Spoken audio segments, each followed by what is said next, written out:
मी आज सरबत बनवणार आहे बघ आता. हे 3 कप, हे ग्लास, हे 2 कळालं. हे कोणाचं?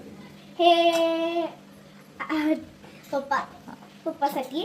आणि हे पाणी घेतले तांब्यामध्ये, साखर, मीठ, लिंबू. मम्मा कापून दे ग, लहान मुलांनी हात लावायचा नसतो. कापलेला कापतो. आता लिंबू कापलेला आहे बघा. आता आपण तो आता खाण्यावर घेऊ.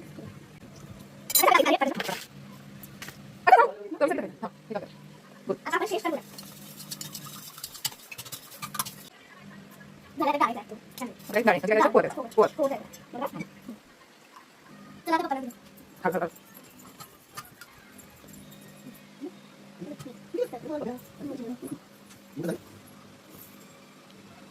अप्रतिम नाद खुळा.